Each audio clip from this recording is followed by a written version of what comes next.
Post-mortem যিনি করেছেন doctor, তার সঙ্গে এই তৃণমূলী পুলিশ মমতার চটি চাটতে চাটতে যার জিভ মোটা হয়ে গেছে,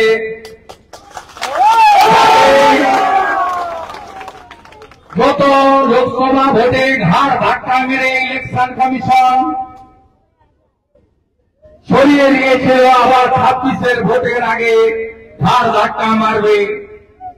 সেই দিবাকর ময়না তদন্তকারী ডাক্তারকে ফোন করেছে, বলছে আপনি লিখে দেন ইলেকট্রিক শকে মারা গেছে। হয়তো তাই লিখেছেন ডাক্তার, এটা আজকে নয়, অভয় কাণ্ড থেকে অদ্যবধি প্রমাণ লোপাট করো এবং তৃণমূলকে বাঁচাও। কারণ যে 17 জনকে পরিবার আসামি করেছে তার 1 নম্বর আসামি হল গরিবুল ইসলাম।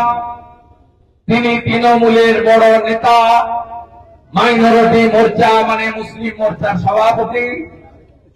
21 সালে বিধানসভা ভোটের পরে যত অত্যাচার হয়েছে তাতে নেতৃত্ব দিয়েছেন।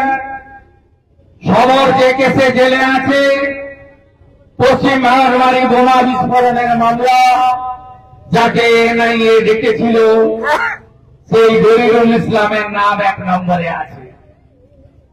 আচ্ছা, যদি ইলেকট্রিক শকে মারা গিয়ে থাকে তাহলে মহরমের কমিটির তৃণমূলের মোল্লারা সবাই এলাকা ছেড়ে পালিয়ে গেল কেন?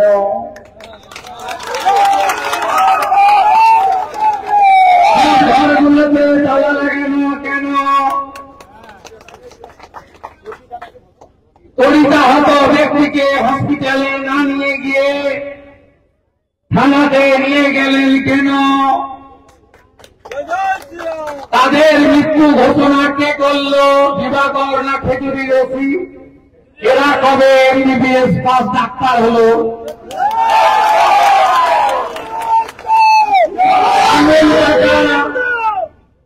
গোটা শরীরে কাটা চিহ্ন কেন? আচ্ছা, ধরে নিলাম স্পটে মারা গেছে, বাড়ির লোককে না ডেকে দেহ তুললেন কেন?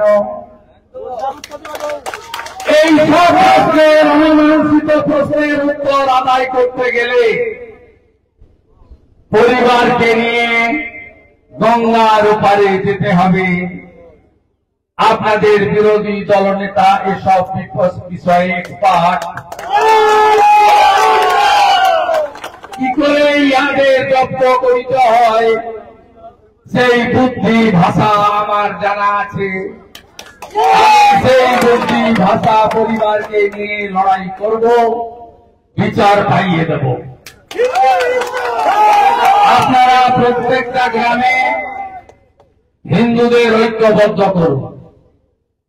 আজকে সুজিত বা সুধীর বাবুর উপর হয়েছে, আগামীকাল তৃণমূলের হিন্দু, সিপিএম এর হিন্দুর উপরেও হবে। তাই সাধু সাবধান।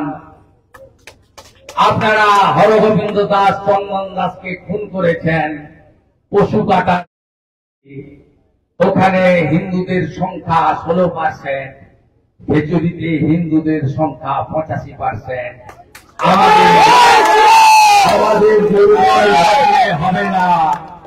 আজকে যেভাবে কাঁচা বাসের লাঠিতে জয় শ্রীরামের ঝান্ডা লাগিয়েছেন, এই লাঠি আরো তৈরি করতে হবে, আরো তেল মাখাতে হবে লাঠিতে, এবং গ্রামে গ্রামে শঙ্খবাদন এবং গ্রামে গ্রামে আরো বেশি করে ঐক্যবদ্ধ হতে হবে। সবাই ভালো থাকবেন। আমি 2টোর পরে সব অবরোধ তুলে নেওয়ার আবেদন জানিয়ে পরিবারের পাশে থাকা, তাদের অর্থনৈতিক সাহায্য, আইনি সাহায্য দেওয়ার মাইনরিটি মোর্চা মানে মুসলিম মোর্চার সভাপতি। 21 সালে বিধানসভা ভোটের পরে যত অত্যাচার হয়েছে তাতে নেতৃত্ব দিয়েছেন। সবর যে কেসে জেলে আছে, পশ্চিম বাংলার বোমা বিস্ফোরণের মামলা, যাকে এনআইএ ডেকেছিল সেই দরিরুল ইসলামের নাম 1 নম্বরে আছে। আচ্ছা, যদি ইলেকট্রিক শকে মারা গিয়ে থাকে তাহলে মহরমের কমিটির তৃণমূলের মোল্লারা সবাই এলাকা ছেড়ে পালিয়ে গেল কেন?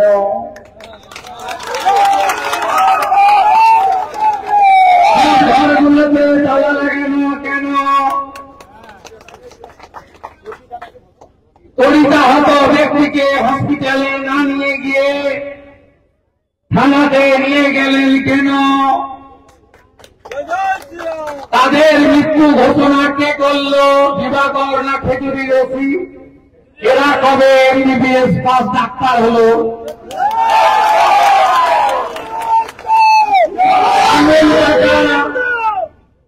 গোটা শরীরে কাটা চিহ্ন কেন? আচ্ছা, ধরে নিলাম স্পটে মারা গেছে, বাড়ির লোককে না ডেকে দেহ তুললেন কেন?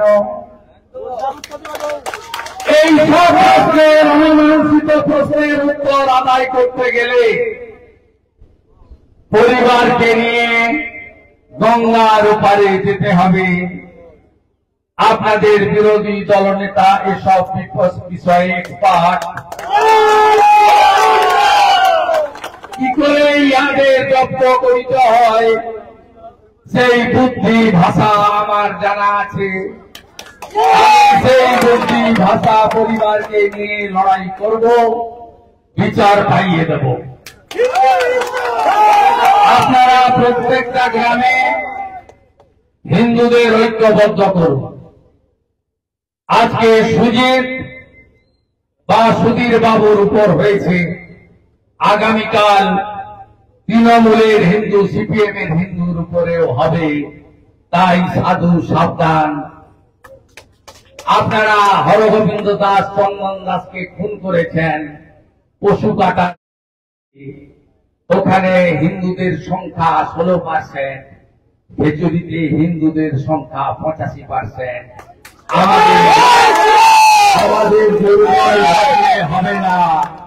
আজকে যেভাবে কাঁচা বাসের লাঠিতে জয় শ্রীরামের ঝান্ডা লাগিয়েছেন, এই লাঠি আরো তৈরি করতে হবে, আরো তেল মাখাতে হবে লাঠিতে, এবং গ্রামে গ্রামে শঙ্খবাদন এবং গ্রামে গ্রামে আরো বেশি করে ঐক্যবদ্ধ হতে হবে।